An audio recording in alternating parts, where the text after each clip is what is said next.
plugged in. That's perfect. And Steph, I've started recording. Is that okay with you? Of course. Okay.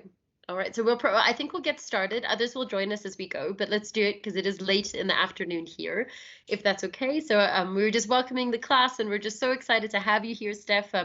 I'll do more of a formal introduction, but I'll just say that I've known Dr. Stephanie Forkel for it's almost 10 years really, because I met Steph at the beginning of my PhD at King's when she was lecturing for an intercalated BSc at King's College, and I'd actually hear her lecturing and I would think, oh, who is that? It sounds quite appealing, like I wanted to go to the lecture. And so that's when I first kind of got to know Steph a little bit as an acquaintance, and then we were in the same lab together for a while. And everything I know about neuroimaging, for better or for worse, is because of Dr. Forkel. And Steph has a really unique ability to teach very difficult things like brain anatomy and neuroimaging for people like myself, or psychologists like myself with no specialized training. And that's why she was the perfect person, I think, to invite to come today, to tell you a little bit about theory, but also to give you some practical demonstrations and really like hands-on work in the world of imaging, which, by the way, Steph, is also that's their exam question, but they know they can't ask direct questions, but still, like they have some basic knowledge of imaging as well.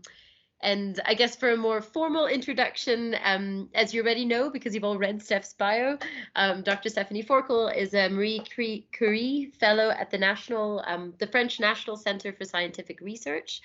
Although I think she's based in France, but she's all over Europe. She's really like a European citizen in many ways. Her research focuses on neurovariability and its impact on cognition in health and disease. She maps in inter-individual variability as a biomarker, and she uses advanced neuroimaging methods, some of which we'll hear about today, to understand what we all share and what makes us unique. An understanding that will change the way we approach diagnostics of disorders and to improve personalized neuroscience, which is a really far-reaching and noble aim, I think. And then to achieve this aim, she actually uses a variety of methods. So she uses postmortem and in vivo anatomy, as well as clinical translational research. A little bit of that we heard in terms of Vicky's guest lecture last week as well.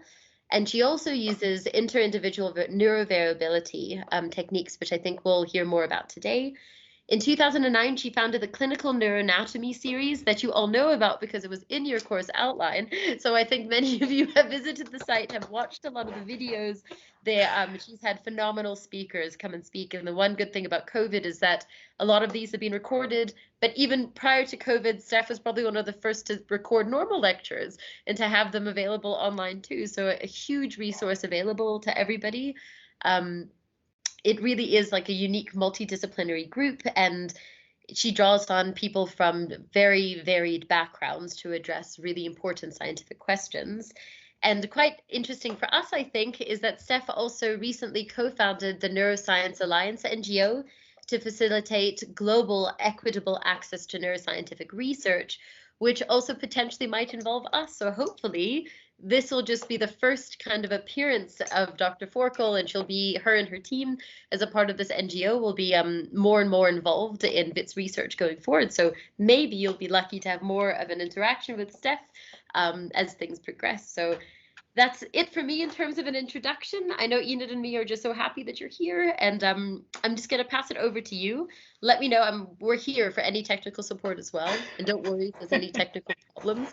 I'm sorry you have to use Teams and not Zoom or Google Meet, but it should be okay. It should be okay. Should be fine. Should be fine. Wow, that was quite an introduction. Thank you for that. It's an absolute pleasure to be here, and I actually watched your lecture from last week, and I tried to tailor my lecture so that you have a good match and a nice transition. Now, you disappeared on me, but can you see my slide? Yes, we can. I just turned off my video, but yeah, we can see you, and yeah, you see the thumbs up. This class is very good at giving like virtual thumbs and hearts. So you'll see it at the bottom of the screen. I don't know if you see them, but yeah. No, actually, you completely disappeared on me. I just see my presentation now. So if you have any questions, I don't mind being interrupted. But you have to talk to me because I can't see any raised hands or videos at the moment. But do feel free if you have a question to ask as they come up. So yeah, today I'm going to talk about brain mapping methods, and as Sab's already described, I focus on two, that is postmortem and virtual dissections. And I thought rather than give you a very dry lecture about it, I'm actually going to take you through the steps of how to do them. And if we have a little bit of time, I show you the software that I use, and I give you the link to download some data. So if you're really curious later, you can actually just go and have a look yourself. For those of you who want a tutorial on how to use the software, if you go to the YouTube channel, the Clinical Neuroanatomy seminars, you can actually find like a 2-day tutorial that explains all the details of how to do it. Which you won't need. Like there's a 1-hour introduction that should get you going, and then you can actually dissect brains. Isn't that cool? Right, let's get started. So there's many different ways to study the anatomy of the brain, and last week you looked a lot at the surface anatomy. You can also slice through the brain and look at the inside of the brain, the basal ganglia, the deep nuclei. That's called sectional anatomy. We can look at the connections between areas, that's connectional anatomy. And then probably the most famous one is the one with the colorful blobs on the brain, that is functional anatomy, where a participant has conducted a type of task in the scanner. Now for today's purpose, I'm gonna focus on connectional anatomy in terms of how we study the anatomy, why we study those connections, how we study them, and what it means in terms of what they're important for in normal cognition, but also when it comes to brain pathologies. So my own journey with the brain began about 15 years ago by studying the real brain through postmortem dissections in the morgue. And here you have a series of me throughout the years where I dissected actual brains, which is a tremendous privilege to be able to do that. But during that time, I became absolutely fascinated by the connections of the brain and the incredible skills that it takes to visualize them through microsurgical dissections. And that's exactly the method I'm going to show to you today. Now, around the same time that I started my own journey with neuroanatomy, an exciting new development in MR imaging that is called tractography allowed for the first time to visualize these connections in the living human brain, which is just super cool. And I actually combined the two methods in my work. So here you see a series of my publications where I combined the postmortem dissection as a validation to the new in vivo tractography dissections in the virtual brain. Now I'm going to talk you through the advantages of both and disadvantages, of course, of both these methods. And we're going to go in chronological order. So I'm going to start with postmortem Klingler dissection. Klingler dissection is a very specialized technique that was developed by Joseph Klingler in Switzerland in the early 30s. And it goes through a series of fixing the brain, freezing the brain, thawing the brain, freezing the brain, thawing the brain. And what that does is it carves out those white matter connections in the brain. Now, this is good and bad. It is good because we can actually see them, but it is bad because there's a lot of watery liquid in the brain, which is why you can freeze it in the first place. But obviously, when you freeze water, what happens is ice takes more space or more volume than water. So by freezing the brain, you might actually artificially create space between brain structures where there should not be space in the living brain. And obviously, in the early days, there was no way of validating that with in vivo imaging, which is something that we can nowadays do. After that process, you put the brain in about 10% formalin, and you can then dissect it. Now, how does it look like when you dissect the brain? Again, here's an example. Sorry, just a quick question that came in through from Megan. Just does freezing and thawing not damage the brain?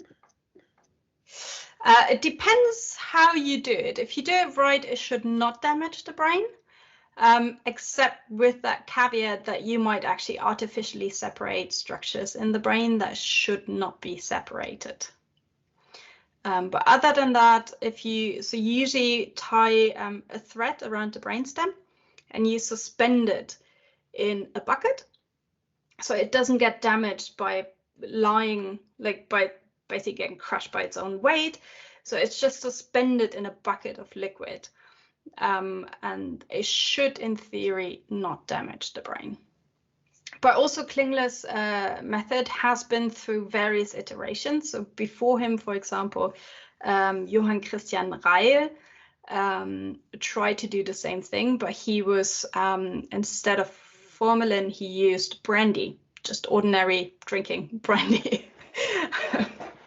So there has been different iterations. And there's only a couple of centers in the world that actually prepare them to make sure that the brains do not get damaged.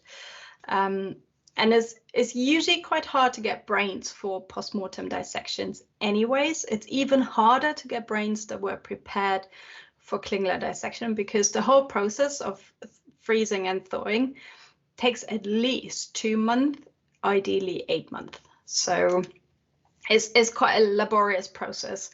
And then not many people have the expertise to actually dissect out the connections, which is something that I'm going to change because I'm going to start a workshop to teach everyone who's interested how to do it in the future. Any other questions? I think we're good for now. Thanks, Steph. Great. We just want to be invited to these workshops. You will. I'm happy to talk about it afterwards a little bit more, because there's some good news on the horizon about that. Right, so how do you do it? You obviously need a brain. You need a lot of patience. So you do the lateral side, you do the medial side, and usually it takes a full day to do just one side of the brain. So you have to be patient.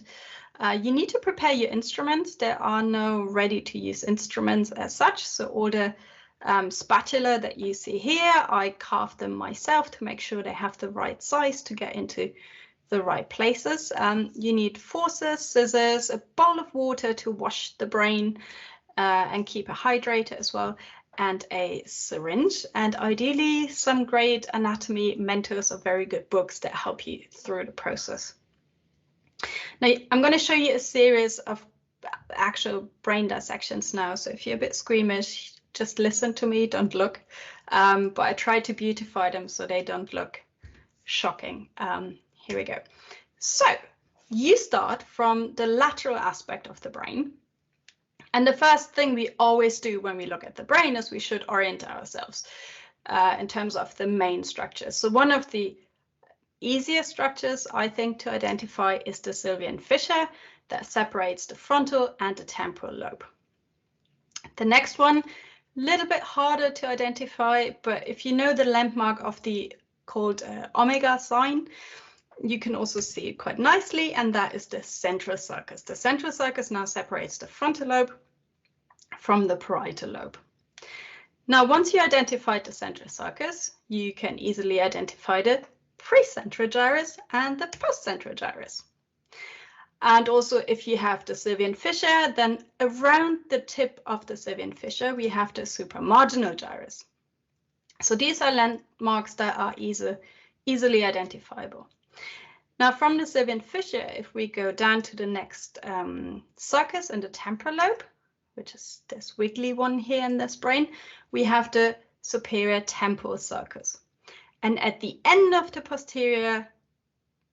superior temporal sulcus and behind the supramarginal gyrus, we have the angular gyrus.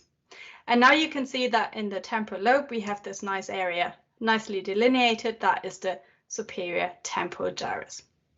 So you basically just continue doing that until you know where you are in the brain. Now, what you do then is you start peeling away the cortex from the temporal lobe and you try to follow that C-shaped around the lateral aspect, temporal, parietal, frontal lobe, and you just peel away the cortex. Now, that then gives you a dissection like this, which to me looks stunningly beautiful. You can see the white matter connections just by looking at the brain. But obviously, because we took away the cortical landmarks, it's not quite hard to know your way around. So it's always important to just get your landmarks back, roughly know where you are. If you still see them, get your landmarks in there. And suddenly we can appreciate that, okay, if this is the sylvian fissure, we have the central sulcus up there, then the connections that we can see are very likely the arcuate fasciculus arching around the sylvian fissure and some U-shaped connections between neighboring gyri. Now, if you let this all dry up and you take away the insula, you get a dissection like this one. So now you can really nicely see all those streamlines. What's also easy to appreciate in this picture is that they don't look too different. Like there's no hard boundaries between them. So for example, if we look at from the top, you have the U-shaped fibers that connect neighboring gyri. Then underneath you have the SLF, which is the superior longitudinal fasciculus that connects the frontal and the parietal lobe. And then underneath you have the arcuate fasciculus that goes from the frontal all the way down to the temporal lobe. But we can see that the boundary between the SLF and the arcuate is not clear. There's no sharp boundary where you can say, okay, this is this tract and this is this tract. So the way you separate them is really by following the trajectory and see which cortical areas they're going to. So this is basically the Klingler dissection you get after a day of work. If we look at the medial aspect of the brain, so that will be day 2. Again, you try to identify some landmarks. So the easiest one is the corpus callosum, which is the C-shaped solid structure in the middle of the brain. Then underneath the corpus callosum, we have the fornix. That is a white matter tract just underneath it. And above it, we have the cingulate gyrus. Now, the dissections on the medial side begins with removing the gray matter of the cingulate sulcus. So once you have the cingulate gyrus, you can identify the sulcus just on top of it, and you start peeling away the cortex. Now, when you take away the cortex of the cingulate gyrus, you can see the cingulate bundle, or cingulum, as it's often called. And that nicely arches around the corpus callosum and dives deep into the temporal lobe. Now, these dissections usually tend to take a bit longer and are a bit harder, simply because we know our lateral anatomy way better than we know our medial anatomy, let alone the ventral anatomy. So it gets harder the more you do it, and in terms of the days as they progress. Day 1 is usually fine with the lateral side, and then the second day is a bit more tricky. But what I wanted to show you as well is if we tilt the brain, so now we're looking at the brain from the top, it's the half hemisphere, you see the corpus callosum, you can nicely see how those fibers of the corpus callosum radiate into the entire cortical areas, which is absolutely stunningly beautiful, I think, and something that is very, very difficult to dissect. So the first time I did it, I was not able to actually peel away the layers to expose those connections. This is about the 3rd time I tried that picture, I think. Now, another thing I wanted to show you is that we tend to give structures of the brain names. And some of the names are not really intuitive, right? So here is one structure, seahorse or hippocampus. And I just wanted to show you that when you do dissections, you can appreciate where some of those names are coming from, because here you can beautifully see, if we tilt this and slide it down, why the structure of the brain is actually called the hippocampus. So this is just a very brief run through on how to do Klingler postmortem dissections. Now, I said that I'm going to talk about the advantages and disadvantages. So here it comes. Obviously, we are looking at postmortem brains. So by definition or virtue of the method, it is super, super invasive because your participants sadly had to have passed away. I also mentioned already it's quite time consuming in terms of the preparation to prepare the brain, but also to do the actual dissection, because you look at least a day for the lateral and the medial aspect. You also need to have a deep knowledge of anatomy and skills to not lose your orientation throughout the process. And it's difficult to determine the cortical terminations because by virtue of the method, you're peeling away the cortex to expose the white matter. So it's hard to say where those white matter connections are actually going to. Question? If someone Victorian, please just put yourself on mute. I'll find you as well, but thank you. Okay. And there's just some nice, since I'm off mute, there's some nice comments in the chat just to say that this is a unique perspective and it's nice to see the actual brain and that it looks like an art to peel away the different layers of the brain. Oh, it is an art, and I happily show you some more pictures or share them later. But it really, when you see them in a museum, for example, they're stunningly beautiful, and I only know about 5 people who can do them really well in the world, which is not many people. So it's time to teach the next generation so we don't lose the skill. But I'm glad you're enjoying the pictures. I was a bit worried to show them. Well, as I mentioned at the beginning, that repeated cycle of freezing and thawing the brain might actually introduce some artifacts in the anatomy because it separates structures that should not be separated. Why are we still using it given all these disadvantages? It's because it's an excellent research tool for anatomical studies, and believe it or not, there's a lot of parts of the brain that aren't properly mapped or our models of the brain are inaccurate. But also that method is absolutely unparalleled in using it to understand the 3D dimensions of the brain. So the first time, for example, I did it myself, I thought I knew my brain anatomy. I could label every part of the brain when you put a book in front of me. But once you actually hold it in your hand and you start manipulating the tissue, I was completely lost. I did not know where I was going, where the white matter should be going. So it's a fantastic 3D learning tool as well. Now, obviously, these days we have fancy neuroimaging tools like diffusion imaging tractography or diffusion weighted imaging tractography or DTI. There's many ways you can call it, but it's the same idea. It's the idea that we look at the connections of the brain. Now, this method now relies on water molecules, whereby you put a participant in a MRI scanner and you tip over the water molecules in the brain and you see how quickly they diffuse. And the assumption is if they diffuse very quickly, there is nothing that hinders that water molecule from going from A to B. For example, in the ventricle, it can just diffuse wherever it wants, any direction, and very fast.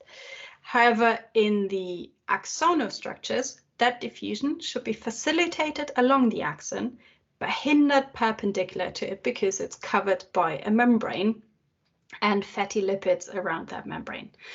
And that's how we then generate these streamlines. They're not supposed to be called fibers just because the resolution of our data is too big. We can't actually see individual axons, even though the images make it look like we can. So how do you get those beautiful images? Well, you first need some data, and there's many ways to acquire that data, also depending on what you need the data for. If you have a clinical acquisition, it has very different needs than a fancy research acquisition. But usually we optimize our acquisitions based on those needs, and then we tweak parameters like it can be cardiac gated to reduce the heart pulsation artifact in the brain. We have different numbers of directions. So if you have a clinical acquisition, for example, you have about 6 directions, you wouldn't get the full connectome, as it's called, of the brain. You would get some of the connections, you get an idea of what the anatomy looks like, but obviously if you acquire 100 directions, then the level of detail you can get is a lot more fine-grained. And also the number of B0s, which is basically just images that we acquire in between to correct for motion artifacts and those kind of things. You need specialized software, which is the software I'm going to share with you later. You need to do the quality control of your data and find the optimal pre-processing parameters. Again, these are determined by the acquisition and the need of the study. So there's no one size fits all, I'm afraid. It's very, very much tailored to each study. And then also in terms of actually doing the dissections on the computer, we have to continuously update how we do things. We talk a lot in the community. You always study your white matter anatomy. Even I still go back to books. I'm like, what's this connection? Or recently I thought I found a new connection. I was super excited. Connection that goes to the superior collicula. I'm like, ooh, exciting. Did a quick look online, didn't find anything about it. And then 2 weeks later, I was reading a book by Gazzaniga and he described it. I'm like, okay, not a new connection then. But I don't think anyone has shown it using this technique yet, so still exciting. We also do mainly manual dissections. There's many tools you can use to do automatic dissections, but our experience over the past 15 years repeatedly has been that manual dissections are still the most accurate and most reliable. Now, if you do all of these things, what you get... Sorry, I didn't. I think the students have some questions, and I actually lost connection. I thought no one would notice, but they did for a second. I'm like, maybe no one saw, but they did. But I was gonna ask Megan to actually just take herself off mute and just to ask her question, if that's okay. Sure. Hi, Stephanie. Are you able to hear me? Yes, I can hear you. Hi. So I've been doing neuro for about 4 years now, and it's still a question I don't know the answer to. Where do we get these brains for dissection? Because you mentioned that it took you 3 tries to strip the brain like that. So do we have extra brains just like on the side in case we make a mistake? I'm just wondering where these brains actually come from. So you're talking about the postmortem brain, right? Yes, I think so. Yes. Yeah. So as I said, there is only a handful of centers in the world that actually prepare them. I'm lucky enough to be a teacher in a couple of courses. So I get access to brains through those courses. And there's one in Bangor in the UK, there's one in Zurich in Switzerland, there's one in Turkey, Istanbul. There will be one in the Netherlands. So yeah, and different countries have different rules. So some countries, they're like, let's just not ask where those are coming from. Tend to be kind of Russia, Turkey, those countries, where you, at least as a participant, you're never quite sure where those brains are coming from. In the UK, it's very clear. So for example, at King's, I was doing postmortem dissections. And I got the brain from King's because they have a lot of corpse they use for their medical students, but they don't actually teach the brain, which is quite shocking. But that meant that I could use the brains for postmortem dissections. Now, obviously, they weren't prepared in an optimal way for Klingler dissections, but you can still use them for it. There are some companies where you can just buy them. I know here in France, for example, the anatomy department in Lyon, I think, is preparing some of them. But they're not cheap, that's for sure. And then recently I was told that in the Netherlands, for example, they have a lot of donations. So they have a anatomy and postmortem museum that is actually open to the public. It's like any museum, like a design museum, they just have an anatomy museum. And people donate their bodies to research and science. So they actually have a surplus in brains. So very, very different scenarios depending on where in the world you are. I'm afraid I don't know how it works in South Africa. Yeah, so Enid actually just added, so she was saying that we have a shortage of cadavers in South Africa, but it's also just to tell Megan is that you can donate your brain. So just like you can donate your body to research, you can actually, they are looking for, you can write to donate your brain. And South Africa's ethics regulations are quite strict, Steph, compared to some of the other countries that we're speaking about. And the point Enid was raising is that a lot of our population groups don't donate the bodies, including their brains, for cultural or religious reasons. But it's also something to speak about. So we have some students, some of our honor students are actually from health sciences, but they're joining us, and they do a lot of brain dissections. I think a lot of them are involved in brain dissections, and if they do have any experience, let us know in terms of how you can actually also write to donate your brain. I mean, you can, like you donate your body, it's there, like it's regulated in South Africa, but it is possible. But it was a good question. Yep. And I know like there's some lecturers in anatomy that would like to build our own I guess database of brains, I guess human brains in South Africa. So we are moving towards that direction, especially Wits's anatomical school is very strong. It's very strong, so I could see that happening soon actually.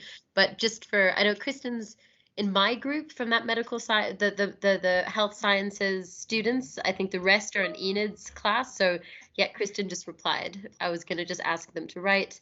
Kristen said they haven't done any brain dissections this year because of COVID. Ordinarily they do, but a lot hasn't been done. So maybe you guys don't know, but if you do, feel free to add some input in the chat. And then back to you, Steph. The cadavers, yes. Yeah, because the dental students get cadavers as well. They don't dissect the brain. So that is given to our neuroanatomical students, because generally it's the whole body that is, I don't know how it works there. Here you can donate your body either to say you can have it, for students to practice on, or you can request that when they're finished, everything is returned for the family to bury you or whatever they want to do with it. Otherwise, the university will do your cremation for free. Seeing as I work here, it's a bonus I will take when my time comes. They can pay for my funeral. It's one way of doing it.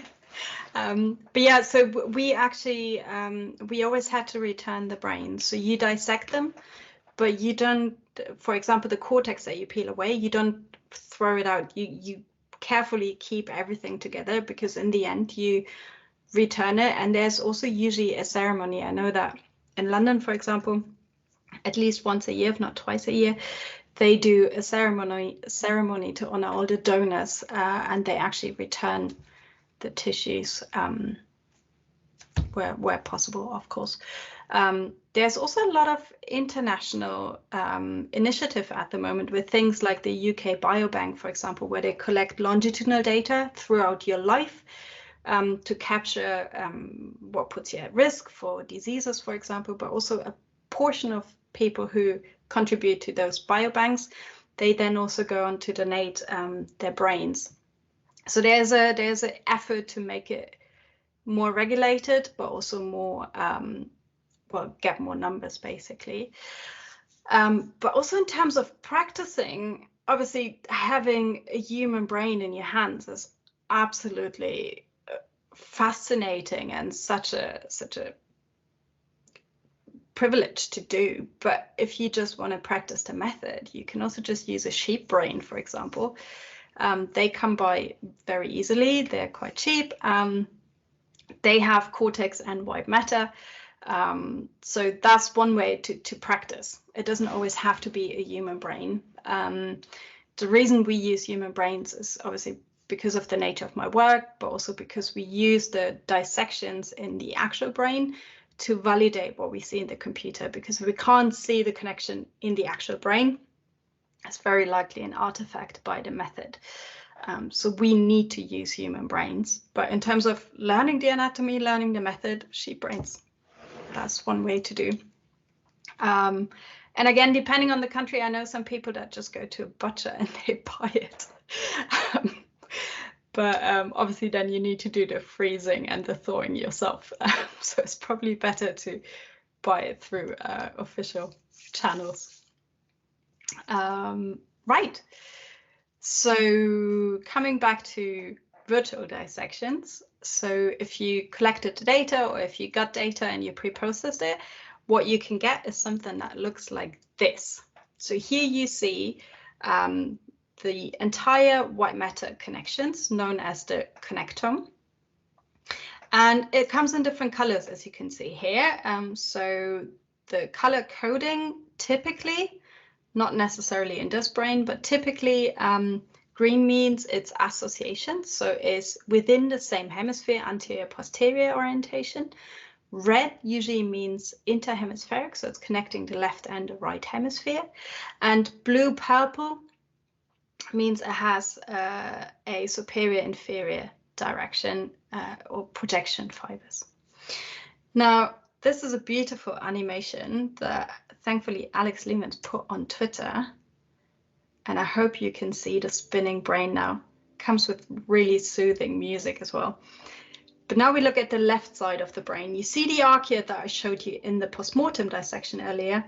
There's the uncinate as well that connects the temporal frontal lobe. We're zooming in into the area of the supramarginal gyrus in the parietal lobe.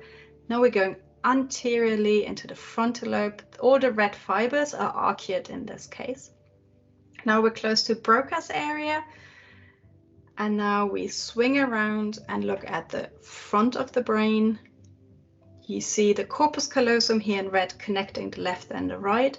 And then on top of the corpus callosum, we have the cingulum, left and right cingulum that I also shown you earlier in the postmortem dissections. And now, oh no, we're not diving down, we're swinging back around. You see how the cingulum lies nicely on top of the callosal fibers. It really hugs it like this. Oh, we're going backwards. Here we go. You see the callosal fibers that are connecting the medial walls of the brain. And now you can see that the cingulum actually goes around the corpus callosum and we lose it somewhere in the middle of the brain. In blue, you can see the brainstem here coming down, the cerebellar fibers as a dense package, pontine fibers connecting the brainstem areas. Here we go. Those are the olives that you can see. Pontine fibers or cerebellar peduncles as well. And then we zoom back out. And here's the temporal connections of the arcuate again. And we swing towards the occipital lobe where you see the ILF and the IFOF connect. And we come to the right side of the brain. Pretty stunning. So coming back to the classical differentiation, the so-called, yeah. Well, just a comment from Belinda that to see the corpus callosum like this is magnificent. But Stash just had a quick question. I guess you can just mention it now. Stash, do you want to take yourselves off mute and just ask Steph? If that's okay, Steph. I'm sorry we're interrupting. Sure. No, I asked for it. Yes. Can you hear me? Yes. Okay, awesome. So I was just wondering, because you had mentioned earlier in your presentation that there was a specific track you discovered. Is this a track that you would be able to identify and see in this specific 3D model, or is like the resolution not high enough or something? So it was a track I thought I had discovered. I was then corrected by a book, but I actually saw it with DTI tractography. So I was trying to dissect the fornix, which is that little white matter structure underneath the corpus callosum. And that kind of runs underneath the corpus callosum and then it separates and dives down into the medial temporal lobe to go towards the hippocampus. And I saw, there's this debate whether or not there's a posterior commissure between those two arms of the fornix. So I was looking for that connection between, and I couldn't find it. But what I found was a connection from the fornix, left and right, to the superior colliculi. And that has not been described with tractography or widely in the literature for that matter. But then I read the book and it was actually mentioned. So I haven't discovered it, but I might be the first one to describe its anatomy in detail. We will see. Oh my gosh, that's so cool though. I know, but there's a lot of papers that come out with, oh, we found this new connection in the brain, and then you look at the actual dissection and you can clearly see it's an artifact due to the algorithm they use, or because they just have very poor anatomy and did not check with a book. So that's why we usually corroborate our findings with another method like postmortem dissection. Oh, okay. That kind of like puts like a really important key in place in my brain about this, because it's basically about so these dissections are really about confirming what you might have found in diffuse tensor imaging, for instance. Okay. They used to be a method in their own right back in the days, but because they are so highly invasive, obviously we want to move away from it, right? And also you have to be very highly trained to perform them. So it's just not really feasible and not very ethical in terms of, we have a method now where we can actually look at it in the brain, but there is no gold standard. We don't actually know what the connections in the brain should look like. So that's why at this point in time, there is still a big push to validate tractography imaging. And there's a series of papers that came out over the last years that said tractography is really bad, it doesn't work. And that's because it's so popular now that a lot of people are using it, but not everyone is using it in the right way. But also there is a couple of parameters that you can tweak, and that will change what the reconstruction looks like in the end. And then the third aspect is inter-individual variability. And that is something we're really not good at in neuroimaging at this point in time, but I'm going to come back to that in a little bit. So as I said,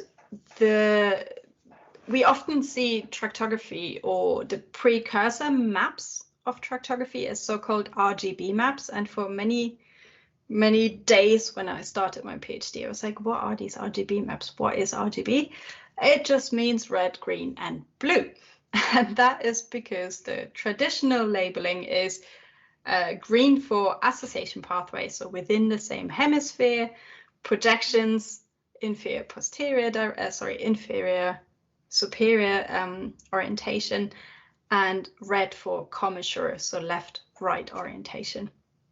And what you see here, if we look at the middle picture, for example, you see a coronal view, front of the brain, and you nicely see how the corpus callosum is connecting the two hemispheres and then projects to the middle superior cortex here. Now, it's beautiful to generate those pictures, but the question is, why do we need them? And there's a couple of reasons. There's more than these four, but I'm just going to focus on these four. So the first one is that we can actually go back to the drawing board of neurology and neurosciences by revisiting the famous cases, and I'm going to show you those examples. We can also, for the first time, generate atlases of the typical white matter anatomy in the human brain, or the monkey brain for that matter. That's also possible. We can map inter-individual variability, and we can now also map disconnections to symptoms rather than cortical areas to symptoms. So let's go. Did everybody lose Steph, or is it my connection again? She's gone. Okay. Yeah, I lost her as well. Okay, let's just see. She'll probably, yeah. I think she's coming back. It happened before.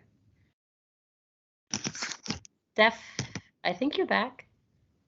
Yeah, I think you're back, Steph. Hi. Yay! Yes. We lost you for a second. I'm sorry about that. Don't worry. It's a bad day for connection. Yeah. No, don't worry. Go for it. Go for it. Ah, fantastic. Okay, so famous cases.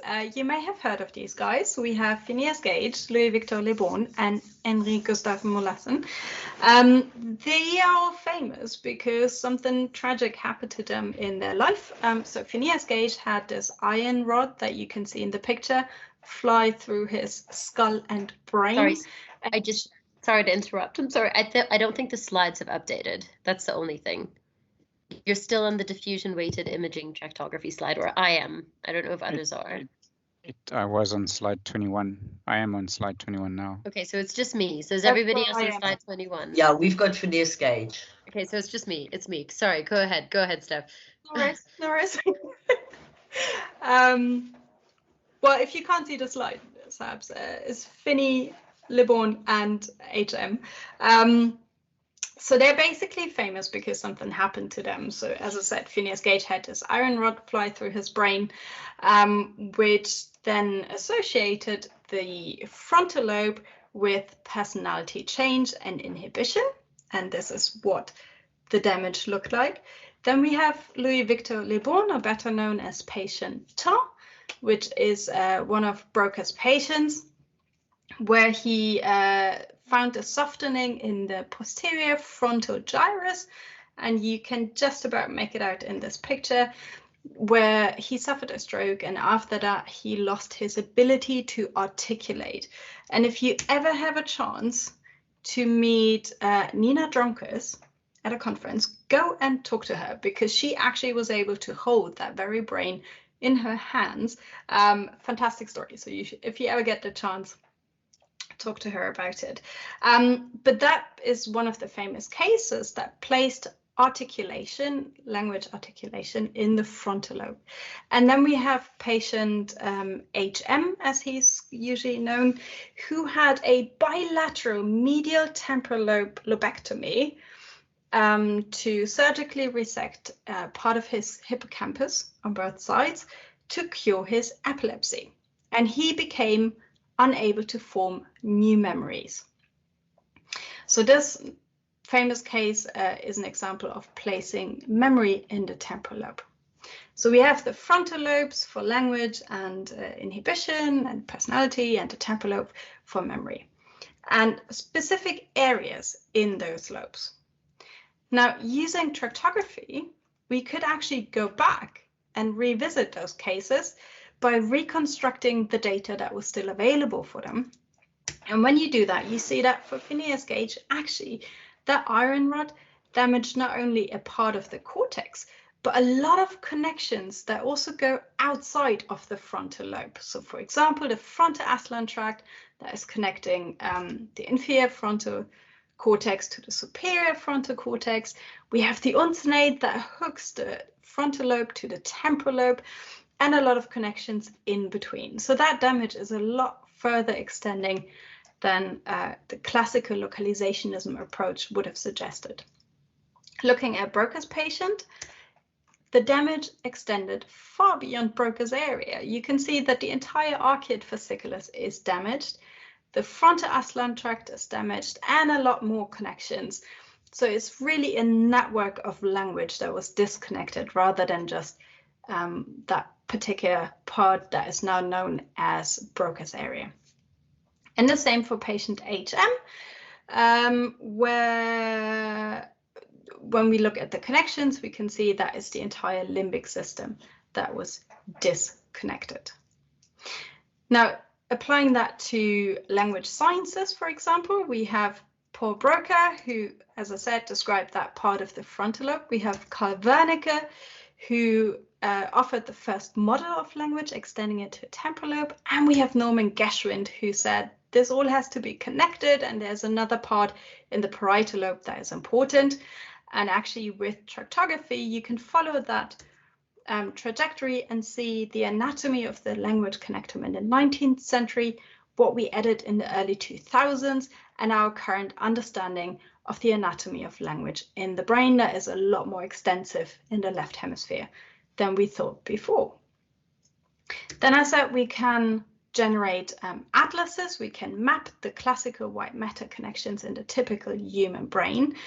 But be careful, because we also have shown that there is a huge degree of variability, and there's a gradient of variability. So the older parts of the brain are more alike between people, whereas the newer parts of the brain are more variable. And the closer you get to the surface of the brain, the more variability you will encounter. And I recently tried to capture that in a systematic review that was just published yesterday. That started as a pet project, but it turned out we actually had to look at 326 studies looking at the structural variability and the differences in cognitive function in healthy controls, neurological and psychiatric patients.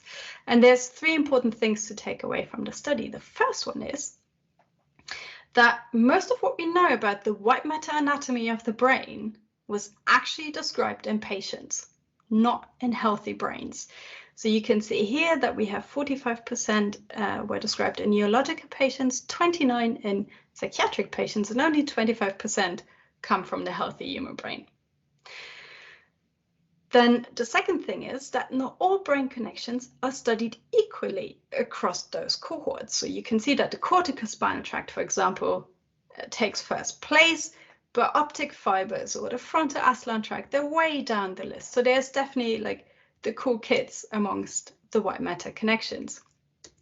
And the third point I wanted to highlight, and I appreciate the slide is horrific to read, so I'm just going to zoom in for you, is that we were able to show that variability in anatomy is related to variability in cognitive profiles, and that is not one tract, one function association, but that one tract loads on various different cognitive domains. Now, why is this relevant? If we bring it to the clinic, this is a stroke study that I did. And what you see in this graph is the size of the arcuate fasciculus in the healthy hemisphere, plotted against the recovery of those patients in terms of their language 6 months after the stroke. And if we look at 3 patients, I highlighted patient 1, 2, and 3 here. When you look at their connection, patient 1 did not recover his language, and he has a really thin connection in his healthy right hemisphere. Patient 2 recovered slightly better and had a thicker connection, and patient 3 actually recovered back to normal language, and she had a really strong connection in the right hemisphere. Now, these data are corrected for clinical and demographical data, on which basis no one would have predicted patient 3 to recover the best because of her age and her sex. So this shows really that by accounting for that variability in the connection anatomy of the brain, we can predict much better who will recover and who will not recover. The second application I wanted to show you was in patients with primary progressive aphasia, which is a form of dementia of the brain. So you may have heard about conduction aphasia, which is the idea that Broca's area is fine, Wernicke's area is fine, but they can't talk to each other. So those patients, they can articulate, they can understand, but what they cannot do is repeat what they heard. And there has been different theories in the literature. The first was put forward by Wernicke himself, who said it's the disconnection of the arcuate fasciculus that you see in red here. And then with the emergence of CT scanning, more papers came out that said actually it's a damage in the parietal cortex that leads to this disconnection, conduction aphasia. So what I did in the study is I looked at both the white matter and the gray matter in patients who had repetition deficits. And what you see is that the volume of the direct connection of the arcuate fasciculus, the red connection, did not correlate whatsoever with repetition deficits. When I looked at the indirect segment, though, the one that stops in the parietal lobe, I then found a correlation with repetition deficits. Now, in the cortical areas, all those areas are important for language, but the only one that survived correction for multiple comparison was the superior marginal gyrus in the parietal lobe. So this actually has changed the model that we had for 150 years of conduction aphasia, whereby we take out the arcuate fasciculus and we only keep that indirect connection and the supramarginal gyrus. Now, this has led us to formulate a new model of repetition in the brain that actually accounts for all the different flavors and repetition deficits that we see, because now it's not just a disconnection, but it can actually be a white matter damage, it can be a cortical damage, and it can be in the frontal, parietal, or temporal lobe, according to this new model, which then captures the different flavors of repetition deficits. So this was a very quick run through of what we can do with the method. Here is a brief summary. Tractography is the only method we have at the moment that lets us look at the in vivo anatomy of the white matter. It is quite a time-consuming procedure, but no comparison to Klingler postmortem dissection. Again, you need anatomical knowledge, but obviously this is helped by having atlases that you can plot onto the brains that will help you. It's again difficult to determine cortical terminations of the white matter because the method is just not good the closer we get to the cortex, but people are working on it. And as I mentioned earlier, some of the tracking algorithms might actually introduce artifacts. That said, it is an excellent research tool for neuroanatomical studies, and it helps us understand the brain in 3D and map the variability of the brain for the first time. And that is it. I'm going to cancel my slide deck so I can actually see you, and I'm happy to take questions. So Steph, can you see all of the love coming through? All All no, the hands, it's the heart. I've taken a few screenshots. I'm gonna send them to you. They're great. They keep on coming. There's lots of love coming through. I'm gonna That's fantastic. I'm looking forward to it. And it keeps coming. It's amazing. Absolutely amazing are some of the comments, and yeah. I've never seen such a continuous stream of hearts. Vicky's like, this was so interesting and informative. So yeah, that was phenomenal. I'm going to first just open it up to everyone else to see if there's any questions. Any questions are fine, guys. Just put your hand up and I'll pass it over to you. I know Enid had class at 5:30, so she's here, but I know she's in another class, so she sends her apologies. But any other questions from you guys? I'll put my video on for engagement. So it's not just you, Steph. Hi. Thank you. I think there are. Don't be shy. I'm gonna pass it over to Francis, and then Francois. I'm gonna pass it over to Francis, and then we'll see if there's any more before I ask some questions. Are you okay to take yourself off mute? Yes, certainly. Thank you. Very interesting. What is the reference brain? You've indicated there's a lot of variability, but in relation to what? Between us.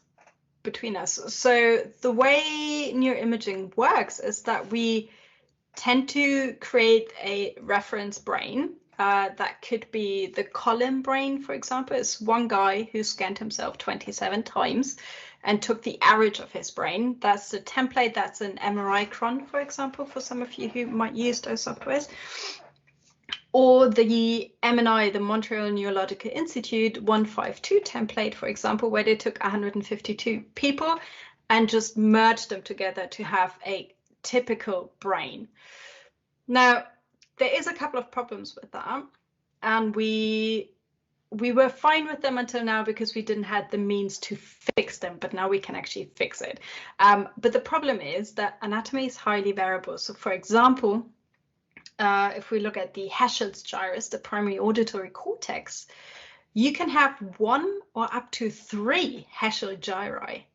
Now, when you try to put them in a template, obviously you have to smooth the picture because they won't fit. So you stretch the brain, you squeeze the brain apart, and you just put a filter over it to make it less clear to try and make them all look alike. And that's obviously fine if you want to look at what the typical brain looks like. But when you bring that back to an individual person, or even more tremendously, if you bring it back to a patient, our typical brain models often don't fit the individual patient. And let's assume a neurosurgeon starts cutting the brain based on a template brain, you're going to lose some very needed cortex and white matter connections. So that's why we're now trying to push to actually include inter-individual variability in the mapping of the brain. And we now have the volume of data that you need, and we have the methods to do it. Now we just have to figure out how to actually do it. Okay, thank you. And if I may, a second question. You speak of water diffusion. Why specifically do they choose water? Because well, your brain is made of a lot of water. It's a very high content of, well, CSF technically. But that water is known to diffuse within and between structures. So that's a good marker of where the boundaries lie. And then you basically just follow that diffusion of water molecules and you piece it together to show those nice streamlines. Understood. But has anyone looked, and I agree that water seems an obvious choice, but has someone looked at other molecules to see if is it really the best choice? Yeah, so there is spectroscopy in the brain as well, where they look at the different components of tissue and structures in the brain. There's also now ion imaging, which personally I think is absolutely amazing. And that is also known to, there's a couple of reasons. So the axons are covered in lipids, as I mentioned earlier, the fatty layers, which is the myelin. So you can look at the myelin content in the brain to also get a proxy of where those connections are, because the axons are wrapped up in myelin. But there is still an open debate how we actually visualize the fatty acid components in the brain to reliably see it, and the jury is still out on whether the technique we currently use is actually showing us what we think it's showing us. There's two camps at the moment. But with tractography, because we're validating it with postmortem, it has actually been shown to be very reliable to the anatomy that we can see from Klingler postmortem dissections. What is currently underway is to validate or see, to kind of estimate the match between tractography and axonal tracing. Now, obviously, that we cannot do in the human brain, so this has to be done in animal brains. But there's a lot of work currently going into that, because once we can validate in the animal model with actual axonal tracing, so there's no questions anymore whether or not this is an artifact or not. If the axon takes up the dye, it's definitely there. And once we can validate it in the animal model, we can improve our algorithms and then apply them to the human brain. So there's a lot of methods development ongoing still. Okay, thank you. And if I may, last question. So obviously the brain in your head is the brain in your head, but there are arguments that, for example, you have a small brain in your stomach or in your gut. Is any of this research being applied to other parts of the brain? For example, what you find in your gut. There's a lot of research going on at the moment about the gut-brain axis. I have to admit, it's slightly out of my depth.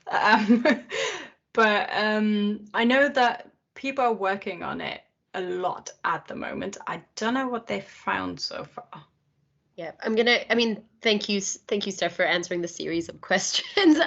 In that terms, it's very interesting research. I think the students can do a bit of research themselves on that, but it's not to say that there are brains in the gut, or that but that the brain is related to other organs in a more direct way than we first assumed. I guess from at least my readings, maybe Vicky knows more from her anatomy perspective, but those are great questions, especially the first one. But yes, Steph, sorry, go ahead. I think that the connection is actually the nerves as well. So we had this discussion recently with the COVID talk on the channel. And that's because you have the vagus nerve, for example, or your olfactory nerve that is directly connected to the brain. There's no protective layer, and that's how viruses and bacteria can travel between the periphery and the brain. But yeah, not an expert on that. No, and it's actually incentive to go and watch that brain, clinical brain anatomy seminar. I think it was recently. It was last week during, I think It Vicky's was last talk. Thursday, yeah. That last Thursday. So it's one of the more recent ones to watch. And the first question that was asked was actually really, that was my question as well. It related back to Vicky's talk about, you know, individuality in the brain, and this is what you specialize in, Steph, that I think is really important in terms of also understanding problems with normalization. And if every brain is individualized, really, what are we doing in terms of a lot of our methods, especially the automatic methods you referred to? That's probably why manual dissections are the gold standard. I have a lot of experience with you on that, but it's probably, yeah, it's probably the reason why doing things more manually is always better, even though it takes longer. And then Vicky just added just in terms of the last question, from what I understand, the brain has a direct effect on the stomach and intestines, and it's connected through the vagus nerve. Yeah, which is exactly what Steph was referring to now. Yeah. So they're probably, it's the new frontier, I guess, in research has been making connections between different organs and different systems, which is quite exciting. Lots of philosophical questions there too. Because previously there was a lot of debate, right, around where's, you know, the heart of the soul and origins of consciousness. So we'll come back to all of those, I think. Are there any final questions? But I'm going to limit you to one if you do. I'll see. So I think a few people have dropped off, but I think there was around 50 or so people with you here today, Steph. Amazing. And comments were rolling in. I might actually end with Sabrina's comment. People were so disappointed that we didn't have. I'll put my video on maybe. And then actually Sarah has a question, but I'll say Sabrina's point is that people are so disappointed that we didn't do manual brain dissections this year. And this lecture was usually a trip to a MRI. It's a clinical scanner, but to just go see it. And Sabrina just said that this really made up for not being able to do those excursions. So thank you. That was the intention. I'm glad. I'm glad. Lecture. So thank you so much for that comment, Sabrina. And Sarah, I'm going to pass it over to you for the final question or comment of the evening. Hi, Sahba. Hi, Steph. It's not a question, just a huge thank you. I think I speak on behalf of like everyone who's watching this seminar when I say it was just such a phenomenal like hour and a half just to be here watching this, and so inspiring as well. So just a huge thank you. No questions. Oh, you're very welcome. Thank you. I'm glad you enjoyed it. Thank you, Sarah. Sarah is one of our class reps, so I think she can speak for the class as well. And this is actually, I don't know if you know, Steph, but this is the last course that we have. The lecture that we have for the course. This kind of finishes things off for the year. Vicky's asking for the paper that you recently published. So with your permission, I might add your email address to the chat. Sure, or I'll pass it over to Vicky. If you have questions. You have my email, my Twitter and everything on the slides. Feel free to get in touch. Also, for those of you, as I said, who want to actually play with some data in the software, just ping me an email or I'll send you the data and links, and you can just go and study. Maybe that's a great point. Send me the links and the data. Actually, Steph kind of volunteered to do more practical work with you, but I said you might not do it because of your exam. You needed to like re-upload, like upload things beforehand. So I'm sorry if that's what you wanted, but if you could give me the links and the data, I'll post it for the students and they can do some work. If you want more of Dr. Stephanie Forkel, which I think you do, you know what to do. Just go log on to Clinical Neuroanatomies. There's loads of talks that she introduces and she's a part of, and follow her on Twitter. And there's loads of online kind of resources. You can literally follow Steph on Twitter, which is great. So you'll have a lot more. You'll have a lot more from Dr. Forkel and Megan. Yeah, so a lot of the papers she's written, you can also find yourself. So you can, if you're okay to share this presentation in a protected format, Steph, I'll post Sure. it, and you guys have access to all the papers from Edith, so just search for them as you've done throughout the course. And I guess it's the new paper maybe she'll send to us though, because it's probably just in press now. So maybe that's the only exception. But otherwise, yeah, just another really big thank you for being here, Steph, and a thank you to everybody else for attending tonight and for this course. And the hearts are coming in. If you'd like to, you can put yourself on camera and just say hi and goodbye to Steph. That's always fun to be able to see people. So yeah, I challenge you to that. And otherwise, goodbye everyone. Good luck for your exam and your exam submission next week, and hopefully see a lot of you in postgraduate studies moving forward. Thank you so much. It was a pleasure today. Bye. No videos, but anyway. Bye, Steph. Oh, Bye, one brave one. Oh, there we go, Megan. Nice to see you. Thank you. We got one. Are you on mute? We can't hear you. Yeah, she's on mute. Of course I'm on. I just wanted to say thank you so much for the presentation. It was absolutely amazing. I learned so much just from this hour and a half. Oh, thank you. I'm very glad. Thanks so much, Megan.